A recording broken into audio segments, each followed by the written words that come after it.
निरर्थक कार्यों को करते हुए पूर्ण जीवन बर्बाद कर देता है।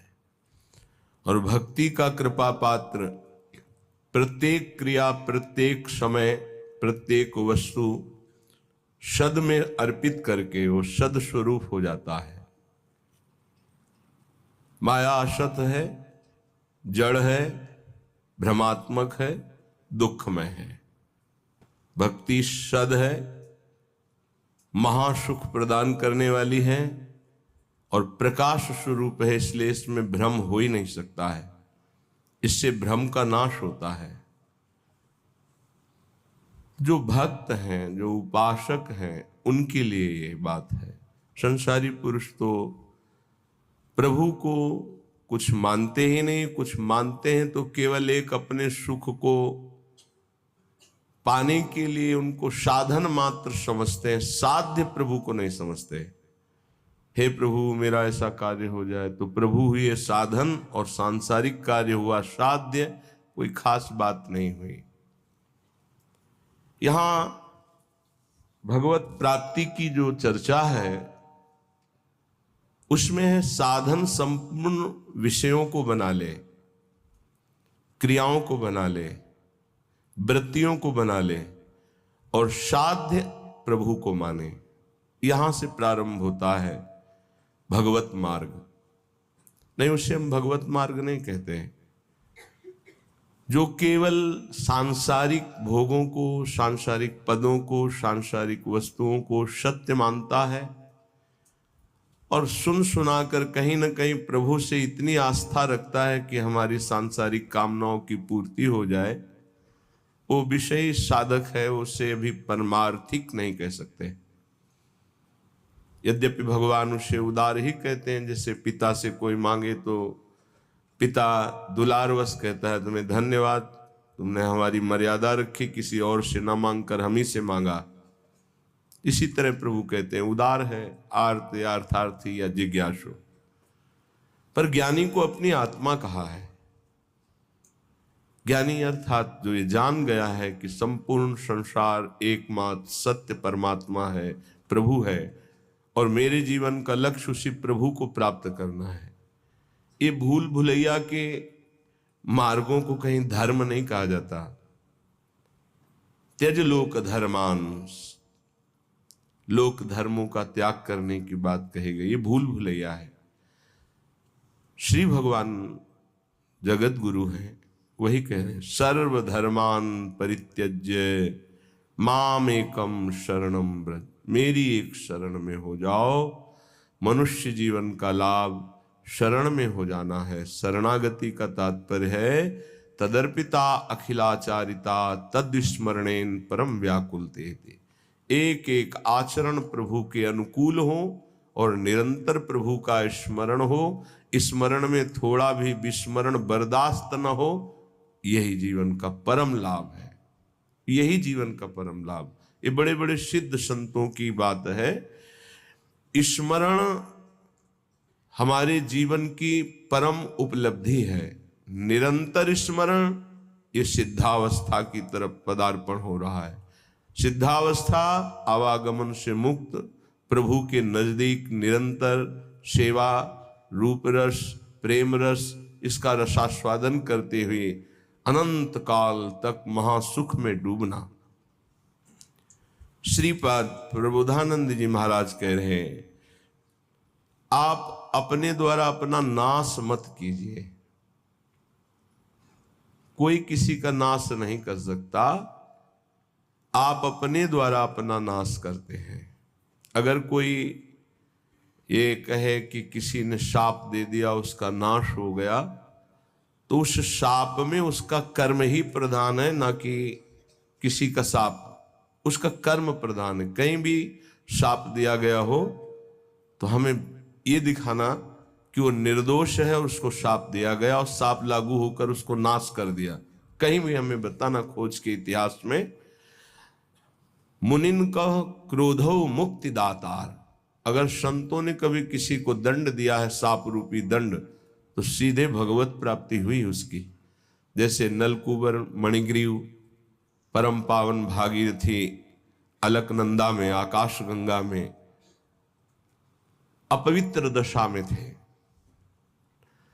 परम पावन धाराजू में कभी निर्वस्त्र स्नान करने के लिए नहीं कहा गया है, निषेध है, वो निर्वस्त्र थे। दूसरी बात, देवपुत्र होकर भी मदिरा पान किए हुए थे। कुबेर जी के पुत्र हैं, धनाध्यक्ष कुबेर। धन मद इतना बढ़ा कि परम पावन गंगा जी में भी खड़े होकर मदिरा पान करके ऐसे लौकिक विलासता। तो जे भी देवर्षि नारद जी गए तो अप्सराओं ने तो वस्त्र धारण करके उन चरणों में प्रणाम करके लज्जापूर्ण स्थिति में खड़ी हो गई, लेकिन वो निर्लज्ज मदिरा पान किए हुए ऐसे, ना कोई प्रणाम मुद्रा ना कोई। तो उन्होंने कहा, तुम इतने बड़े महापुरुष के पुत्र होकर ऐसा आचरण करते हो, जाओ मैं तुम्हें शाप देता हूं, वृक्ष योनि को प्राप्त हो जाओ। बड़ा भयंकर शाप, तो बड़ा भयंकर। कहां कुबेर पुत्र और कहां जड़ वृक्ष योनि। पर कृपालु नारद जी ने कहा, वृक्ष तो बनोगे पर नंदालय के द्वार में वृक्ष बनोगे, और भगवान सर्वलोक महेश्वर जब अवतार लेंगे तब तुम अपने स्वरूप में आ जाओगे। क्या सौभाग्य मिला, ऐसे साधनहीन को योगी दुर्लभ वांछित वरदान मिल गया। प्रभु उस नारद जी की बात सत्य करने के लिए जब मैया ने उखली में बांधा तो उखली घसीटते हुए वहां पहुंचे और दोनों वृक्षों के बीच में फंसा के ऐसा झटका मारा, दोनों वृक्ष गिर पड़े और उनसे दिव्य पुरुष यही नलकूबर मणिगिरी प्रकट हुए और भगवान का दर्शन, भगवान के वचन, भगवान का स्पर्श प्राप्त किया। क्या ये शाप है? विचार करो, ये शाप नहीं है तो वरदान से भी श्रेष्ठ है। अगर कोई हमें शाप भी देता है तो हमारे कर्म का मार्जन होता है, हमारा कोई नाश नहीं कर सकता, हमारे कर्म ही हमको दंड देते हैं। इसलिए कह रहे, ना हंता ममते वृथा कुरु सखे, देहालय स्त्रियादिके, छित्वा दुर्जर श्रृंखलम गुरुगिरा, ते मोह मात्रोदितम बृंदारण्यमुपेत्य शीघ्रमखिला, नंदैक साम्राज्य सत कंदम कंद फलादिवृत्तरनिशम, तन्नाथ लीलाम स्मर। ना हंता, हे भाई तुम्हें जो मानव देह मिली है इसका तुम नाश मत कर दो। ये नाश किया जाता है क्या? जो पराई माताओं बहनों की तरफ व्यभिचार वृत्ति, जो दूसरे की धन की तरफ अपहरण वृत्ति, भोगों को भोगने में सुख वृत्ति, देहाभिमान पुष्ट करने वाले पदों की लालसा, ये सब अपना एक तरह से पतन किया जाता है और इसी संसार में उन्नति मानी जाती है। उन्नति है इंद्रियों को शासन में रखना, मन को प्रभु में लगाना, यथालाभ संतोष स्थिति रखना, हर कर्तव्य को भगवान की सेवा समझना। हम अपने द्वारा अपना नाश ना करें, ना हंता, अपना नाश मत करो। कोई तुम्हारा बाल बांका नहीं कर सकता, तुम्हारा कर्म ही तुमको दंड देता है। किसी व्यक्ति की बुद्धि में बैठकर या कोई घटना रूप या तुम्हारे शरीर में रोग रूप या परिस्थिति रूप, तुम्हारा कर्म ही तुम्हें दंड देता है। विश्वास कर लो, कोई दूसरा त्रिभुवन में नहीं है जो तुमको कष्ट दे सके। इसलिए जो तुम्हारा देह है, जो घर है, जो स्त्री पुत्र आदि हैं, वृथा में इनमें अहम और मम बुद्धि करके अपना नाश मत करो। बहुत से परिवार तुमने छोड़ दिए हैं। योग वाशिष्ठ में प्रसंग आता है चूड़ाला जी का, और भी बड़े महापुरुषों का आता है। वो सरस्वती की उपासना करती थी एक रानी, जब उसके पति युद्ध में मारे गए राजा तो बहुत विकल हुई, तो अपनी प्रिय सखी सरस्वती जी का स्मरण किया, आकाश स्थित हो गई और उसने कहा मेरा सहयोग करो, मैं इस समय बहुत व्यथित हूं, मुझे ऐसा ज्ञान प्रदान करो जिससे मैं अपने पति के वियोग को सह सकूं। मुस्कुरा दिया सरस्वती जी ने और कहा तुम मुझे अपनी सखी कहती हो फिर दुखी हो रही हो, कितने तुमने परिवार छोड़े तुम्हें पता है? बोले नहीं, मुझे तो यही लग रहा है मैं पहली बार जन्म लिया हूं, ये मेरा पति है ऐसा। आओ, तो उनका सूक्ष्म शरीर उनके साथ हो गया, स्थूल वहीं गिर गया। कितने जगह ले गई, ये देखो पूर्व जन्म के तुम्हारे अमुक अमुक नाती पोता परिवार, ये देखो यहां तुम पिता थी, यहां तुम पुत्र थे, इस घर में तुम अमुक थे, याद आ रहा है तुम्हें? तो सरस्वती जी ज्ञान देती जा, हाँ हाँ हाँ। अब इनका कोई परिचय तुमसे है नहीं, ऐसे उस जीव का तुमसे कोई परिचय नहीं है, वो कुछ समय के लिए केवल तुम्हारा पति। बहुत बड़ी ज्ञानी सिद्ध महापुरुष हुई, योग वासिष्ठ में बड़ी विशुद्ध चर्चा ज्ञान की है। ज्ञान मोह का नाश करता है, उसका मोह नष्ट हो गया। ये जो हमें मिला हुआ परिवार है केवल भगवत प्राप्ति के लिए मिला हुआ है। गृहस्थ धर्म और विरक्त धर्म अलग अलग मर्यादा है। पत्नी पुत्र परिवार आदि की सेवा रूपी परम धर्म करके नाम जप करते हुए भगवत प्राप्ति करनी है। शरीरों में मोह नहीं करना है, आंतरिक बैठे हुए प्रभु से अपनापन करना है। यहां प्रभु से कोई मतलब नहीं, केवल शरीरों से प्यार किया जा रहा है, इसीलिए दुर्गति हो रही। वृथा में अपना नाश स्वयं मत करो, एक अहमता ममता ये जग में है दुखदाई, ये जब श्री जी की ओर लगे तो होत परम सुखदाई।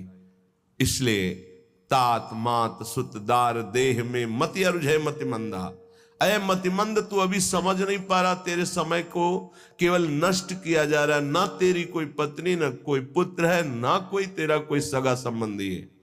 एक केवल माया का नाटक है। एक ही सच्चिदानंद विराजमान शरीरों में है जिसे तू जान नहीं पा रहा, और शरीरों का अलग अलग अहमता ममता से संबंध करके पुनरपि जननम पुनरपि मरणम की व्यवस्था कर रहा है। हे भाई, यदि गुरुदेव के चरणों की आराधना करो और उनके वचनों को मान लो तो तुम्हारे मोह का नाश हो जाएगा। और जहां मोह नष्ट हुआ तो आप जो लिखा हुआ वही आपको अनुभव में आएगा। श्रीपाद कह रहे हैं छित्वा दुर्जर श्रृंखलम, ये बहुत कठिन श्रृंखला है जिसको कोई काट पावे। जैसे कोई हथकड़ी और बेड़ियों से जकड़ा हो तो कदम नहीं मार सकता, ऐसे ही मोह की बेड़ियों से, अहमता की हथकड़ियों से ऐसा जकड़ा हुआ जीव है कि सत्संग सुन रहा है, समझ में भी कुछ कुछ आ रहा है, पर फिर वो इतना बंधन है कि वो निकल नहीं पा रहा। इसीलिए गोपी जनों से कहा कि जिन बेड़ियों को काट पाना बड़े बड़े योगियों के लिए कठिन है, तुम उन बेड़ियों को काट कर केवल हमसे प्रेम करती हो, मैं तुम्हारा ऋणी हूं। भगवान श्री कृष्ण चंद्र जी ने इसीलिए बड़े बड़े परमहंस गोपी चरण रज की वंदना करते हैं, क्योंकि कहीं कोई राग नहीं है, न पति से, न पुत्र से, न घर से, केवल श्री कृष्ण अनुराग, मुरारी पादार्पित चित्त वृत्ति। छित्वा दुर्जर श्रृंखलम, ये हथकड़ी बेड़ी कैसे कटेंगी? तो कह रहे हैं गुरु गिराते मोह मात्रोदितम। गिरा वाणी, गुरुदेव की वाणी के अनुसार चलने से ही मोह का नाश हो सकता है, और कोई उपाय नहीं। बंदो गुरुपद कंज कृपा सिंधु नर रूप हरि महामोह तम पुंज जासु वचन रवि कर निकर। महामोह रूपी अंधकार का नाश करने के लिए गुरुदेव के वचन सूर्य के समान है। मोह मात्रोदितम, केवल मोह मात्र में तुम फंसे हुए हो, और इस मोह का नाश गुरुदेव के अक्षरशः वचनों के अनुसार चलने पर होता है। इन दुर्जर बेड़ियों को काट करके भगवत प्राप्ति कर लो। ना हंता, तुम अपने नाश करने वाले मत बनो। अन्य योनियों में तुम कोई भी साधना नहीं कर सकते, कुछ भी अपना कल्याण नहीं कर सकते हो। हे भाई,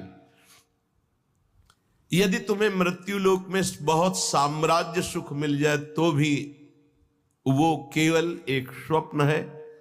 मृत्यु होने पर सब छूट जाएगा, फिर अन्य योनियों में जाना पड़ेगा।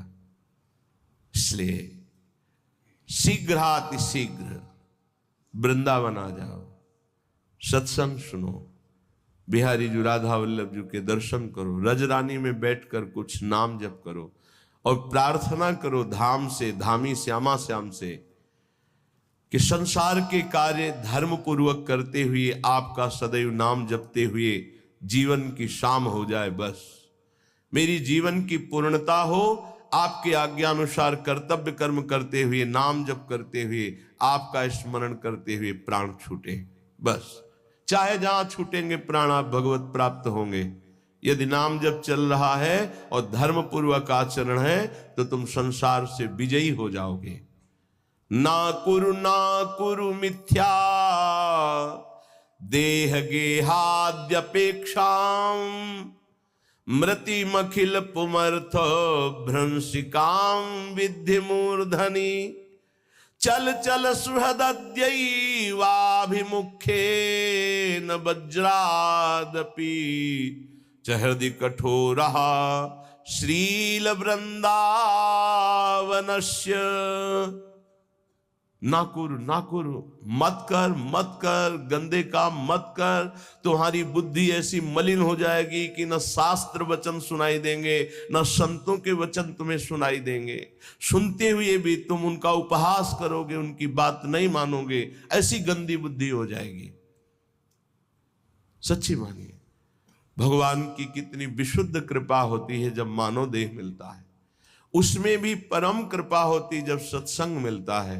लेकिन मलिन आचरण होने के कारण हमारी इतनी गंदी बुद्धि है कि हम वहां कुछ लेने के लिए जो अवसर मिलता है, सतवचन, सतमार्ग, सद्भाव, उनको तो छोड़ते हैं और दोष दर्शन, उपहास, निंदा आदि करके अपना सर्वनाश कर देते। ना कुरु, मत कर, ऐसा मत कर। श्रीपाद कह रहे मिथ्या देह गेहाद्यपेक्षाम, इस शरीर के भोगों की अपेक्षा मत कर। ये कोई सुख नहीं है, चाहे जितना कोई भोग ले, तृप्ति आज तक नहीं हुई, वही नवीन आशा। मृतिमखिल पुमर्थ भ्रंशिकाम विद्धि मूर्धनि, ये तुम्हारे समस्त पुरुषार्थों का नाश करने वाले हैं। तुम्हारा शरीर, तुम्हारी भोग इच्छा, तुम्हारे भोग संबंध, ये सब तुम्हारा नाश करने वाले, तुम्हें समझ में नहीं आ रहा। मृत्यु तुम्हारे सिर पर खड़ी है। मृत्युमखिल पुमर्था भ्रंशिकाम विद्धि मूर्धनि, तुम्हारी बुद्धि को भ्रष्ट कर दिया इस मोह ने, संसार की सुख बुद्धि ने, और मृत्यु तुम्हारे सर पर खड़ी केवल समय का इंतजार कर रही है। हे बंधो, आज ही इस बात को समझ लो। देखो इतना विचित्र माया का जाल है। एक ऋषि है, तपस्या परायण जंगल में है। इतने कामासक्त होते हैं कि दिन में वो सहवास करना चाहते हैं, तो उन्होंने मृग और मृगी रूप धारण कर लिया तपोबल से, और सहवास कर रहे थे। महाराज पांडु ने देखा कि ये मृग है, तत्काल बाण संधान किया, मारा। एक ही बाण में दोनों बिंध गए। नजदीक गए तो दोनों ऋषि, एक ऋषि पत्नी और एक ऋषि, दोनों हाय मच गया। अरे ऐसा कैसे अपराध हो गया, ब्रह्म ऋषि का वध कैसे हो गया। तो उन्होंने बताया कि दिन में पशुतापूर्ण जो व्यवहार है मैं ऋषि होकर नहीं कर सकता था, पर मैं कामांध हो गया, इसलिए पशु रूप धारण किया, मृग रूप। और तुमने बिना विचारे, तो उनका राजाओं का कार्य है मृग का वध करना। जो ऐसे मृग हैं जिनसे हमारे सेवा में जो जन हैं, जो प्रजा हैं, उनको रोग होने की संभावना हो तो हम शिकार उन्हीं का खेलते हैं, इसलिए मैंने मारा। तुम्हें कोई ऋषि मान के थोड़ी मारा है। तो उन्होंने कहा मुझे तो मेरे कर्म का फल मिल गया। इससे प्रतीत होता है कि विकार कितने प्रबल हैं। इतना बड़ा महात्मा जो अपने आप को एक क्षण में मृग के रूप में परिणित कर सकता है, वो अपने काम को नहीं रोक पाया और वो सहवास सुख में मगन है कि मृत्यु ने मार दिया।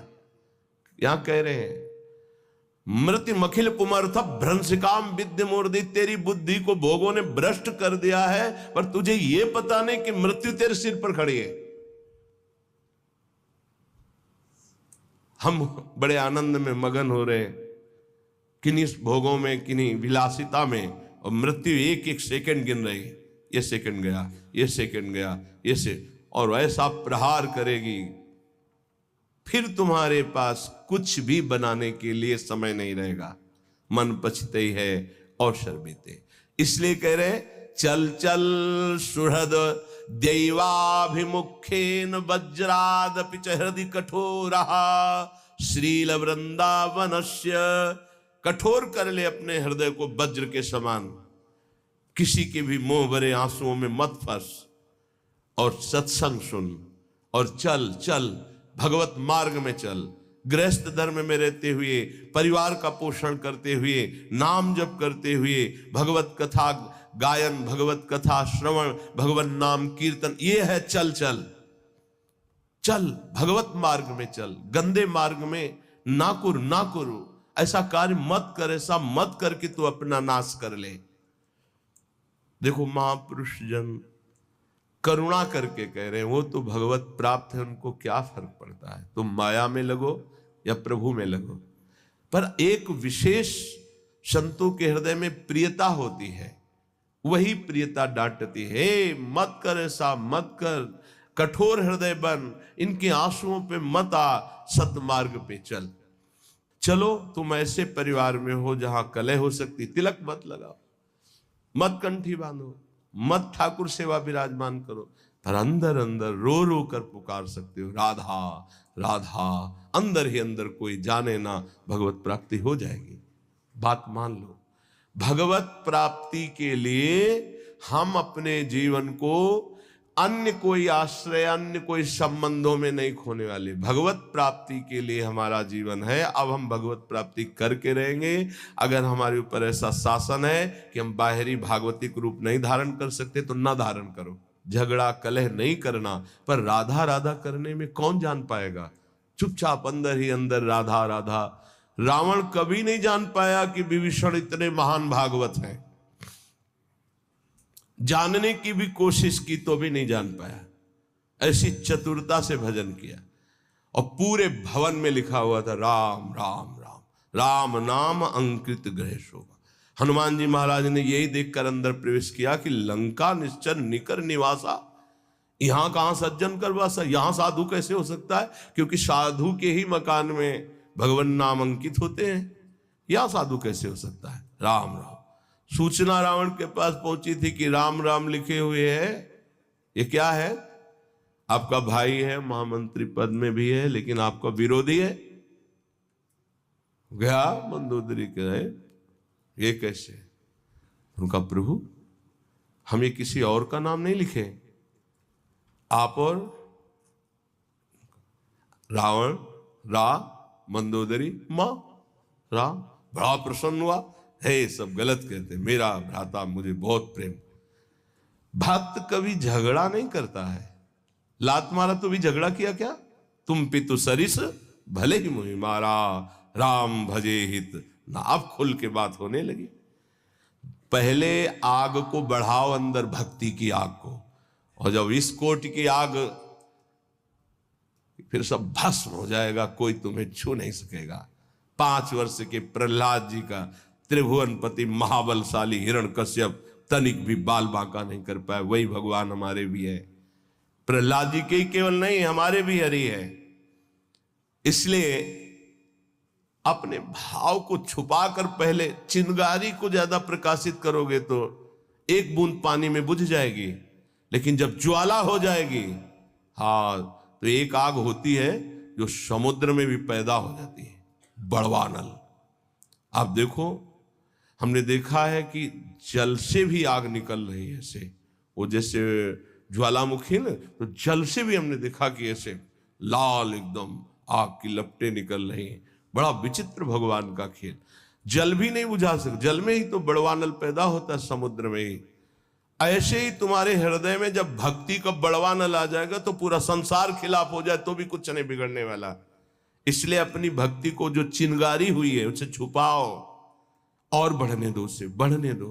बाहरी कुछ ऐसा मत करो, यदि विरोध हो रहा है अंदर ही अंदर इतना बढ़ा लो कि फिर ताल ठोक के मैदान पे आ जाओ। काम क्रोध लोभ मोह मद कोई भी परास्त नहीं कर सकता। फिर हरि हर समय तुम्हारे नेत्रों में बसे रहेंगे, पर हमें जीवन खोना नहीं है। श्रीपाद कह रहे हैं हृदय कठोर हृदय बना लो। तुम्हें कोई गाली दे, अपमान करे, तिरस्कार करे, बिल्कुल अंदर हलचल मत पैदा होने दो। राधा राधा राधा राधा निकल जाओगे। अद्यैव मूर्ख चल सर्वमिदं विहाय, वृंदावनाय सकलार्थ सुरद्रुमाय, श्री राधिका सुरतनाथ विशुद्ध भाव, शत्रायमैव कुरुकृत्य समाप्त्यपेक्षा। भाई ये सब तुम्हें अंत में छोड़ देंगे, तुम सबको छोड़ दोगे। ये बार बार इसीलिए समझा रहे हैं, यही फंसे हैं। यही वो गांठ है जिससे हम निकल नहीं पा रहे। सुत बनिता दिजान स्वारथ रत, ना करुणे सभी ते, अंत ही तो ही तजेंगे पामर, तू न तजे अब ही ते, मन पछतई है अवसर बीते। आज तो राधा राधा बोलने लायक हो, ऐसे ऐसे रोग हैं, ऐसी समस्याएं हैं, ऐसी प्रतिकूलता है कि बोलने का अवसर नहीं मिलेगा। ध्यान रखना, पछताना ही हाथ लगेगा। आज शरीर स्वस्थ है, बुद्धि काम कर रही, भगवान की कृपा से वृंदावन में बैठ के सत्संग सुन रहे हो, जैसे बने वैसे मनोरंजन को मारो। मनोरंजन से ही बड़े भयानक भयानक पाप हो रहे हैं। केवल मनोरंजन, मनोरंजन से हिंसा हो रही, मनोरंजन से व्यभिचार हो रहा है, मनोरंजन से ही बड़े बड़े महापाप हो रहे हैं। मारो इस मन की वृत्ति को जो पापात्मक भाव में हमें लगाए हुए, जो हमें पापात्मा बना रही है, जो हमें भगवत प्राप्ति से विमुख मार्ग में आगे बढ़ाते चली जा रही है। श्रीपाद कह रहे अद्यैव मूर्ख चल सर्वमिदं विहाय। इसी क्षण से अय मूर्ख, जिधर तू जा रहा है बहुत ही खतरनाक मार्ग है, भोगना पड़ेगा। ऐसी ऐसी परिस्थितियां जीवों की जब देखते हैं ना, तो लगता है कितना कष्ट पा रहे हैं जीव, कितना कष्ट पा रहे हैं। आप लोग प्रमाद में हैं इसलिए आपको नहीं, यहां किसी भी कष्ट को देखा जाता है तो तत्काल उसमें तन्मयता की जाती है, तो पूरा कष्ट अनुभव होता है। अरे कितना भयानक पीड़ा इस जीव को हो रही है, कोई उपाय नहीं, केवल मृत्यु ही मृत्यु। वो सड़ रहा है, कोई औषधि का। जंगलों में ऐसे कितने जीव हैं जिनके विचित्र कष्ट जागृत हो गए, कोई औषधि नहीं, कोई खान पान की व्यवस्था नहीं। अब वो जब तक मरेगा नहीं, वो उठ के नहीं चल सकता, कीड़े खा रहे, पड़ा है जिंदा जिंदा पड़ा है, सड़ रहा है। कौन है ये? हम ही हैं। हमारे कर्म बिगड़ गए तो ऐसे जीव बन गए, ऐसे ऐसे भोगे। अद्यैव मूर्ख, ए मूर्ख, अभी अभी कदम वापस लौट, जिधर जा रहा है बहुत खतरा है, नहीं समझ में आ रहा। बहुत विचित्र गति माया की है। देख रहा है कि इसने गलत किया और ये दुर्गति को प्राप्त हो रहा है, देख रहा है, यही देख रहा है अमुक की ऐसा ऐसा सर्वनाश हो गया, तो वही कर्म तुम भी कर रहे हो। तो क्या तुम्हारे लिए दूसरे भगवान है क्या? तुम्हारे लिए दूसरा न्यायाधीश है क्या? तुम्हारे लिए दूसरा विधान लगेगा क्या? वही लगेगा। इसलिए ना हंत, अपना नाश मत कर। अद्यैव मूर्ख चल सर्वमिदं विहाय। ये जिधर तू जा रहा है उधर से कदम वापस कर, भगवान की तरफ, प्रभु की तरफ कदम। जे ही प्रभु की तरफ कदम मोड़ोगे, बस इन दो बातों से बच जाओ तो मार्ग बिल्कुल दृढ़। पहला, भय या प्रलोभन, तुम्हें रोका जाएगा, या भारी सुख सुविधा देके या भारी दुख दुविधा देके अगर कदम नहीं रुके तो फिर दूसरा एक आंतरिक घबराहट पैदा होती है बेमतलब की। ये केवल साधु समागम से मिटती है, नहीं अच्छे अच्छे इसी घबराहट से वापस हो जाते हैं। इस मार्ग में चलना संतों के वचन से प्रारंभ होता है, संतों के वचन से ही मध्य और संतों के वचनों से ही पूर्णता होती है। अन्यथा ये मार्ग बहुत ही एकांतिक और गुप्त है। यद्यपि ये निर्भय मार्ग है, पर आसपास इतना भयावह है कि निर्भय मार्ग में कदम नहीं रख सकते, क्योंकि आसपास दृष्टि। इस मार्ग में चलने वाला आसपास नहीं देखता, नीचे देखता है तो निर्भय चला जाता है, और आसपास देखेगा तो इतना भय है कि आगे कदम नहीं बढ़ा सकता। कह रहे सकलार्थ सुरद्रुमाए, समस्त चाहों को पूर्ण करने वाला कल्पतरु है श्रीधाम वृंदावन। श्री राधिका सुरतनाथ विशुद्ध भाव, श्री प्रिया प्रीतम का विशुद्ध प्रेम रस प्रदान करने में समर्थ है वृंदावन। एक बार ही आ जाओ, यहां की रज में लौट जाओ, यहां एक बार परिक्रमा कर जाओ, एक बार सत्संग सुन जाओ, तो तुम्हारे जीवन के रजिस्टर में एक ऐसी वस्तु जमा हो गई जो तुम्हें नरक नहीं ले जाने देगी, तुम्हारी दुर्गति नहीं होगी। मान लो, अद्यव मूर्ख चल सर्वमिदम विहाय वृंदावनाय, सकलार्थ सुरद्रुमाय, श्री राधिका सुरथनाथ विशुद्ध भाव, सत्रायुमैव कुरु कृत्य समाप्त अपेक्षाम। किसी अन्य की अपेक्षा मत रखो। प्रभु और प्रभु के जन दो ही हैं ऐसे जो आपका परम हित कर सकें। नहीं, स्वार्थ लाग करे सब प्रीति, सुर नर मुनि सबकी यह रीति।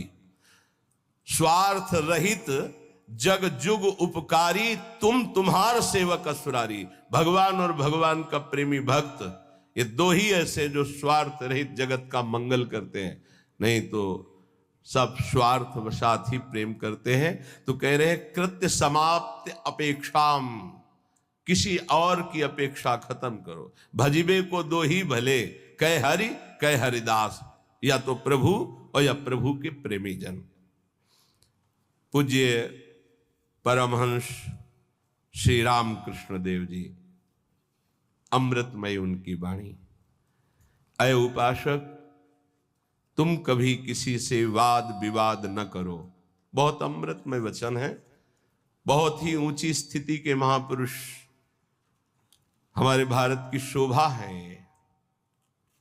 थे नहीं कह रहा हूं, है, क्योंकि महापुरुषों की वाणी ही महापुरुषों का स्वरूप है। वाणी विराजमान है अर्थात महापुरुष विराजमान है। पूज्य श्री परमहंस शिरोमणि श्री राम कृष्ण देव जी, उपासक, वाद विवाद मत करो। जिस प्रकार तुम अपने इष्ट देव को, अपने धर्म को दृढ़ विश्वास के साथ पकड़े हुए हो और महान मानते हो, ऐसे ही कोई दूसरे धर्म का उपासक अपने इष्ट देव को और अपने धर्म को महान मानता है। इसलिए तुम अपने धर्म को महान करके दूसरे को नीचा दिखाने वाला वाद विवाद मत करो। कितना सुलझा हुआ स्वरूप महापुरुषों का।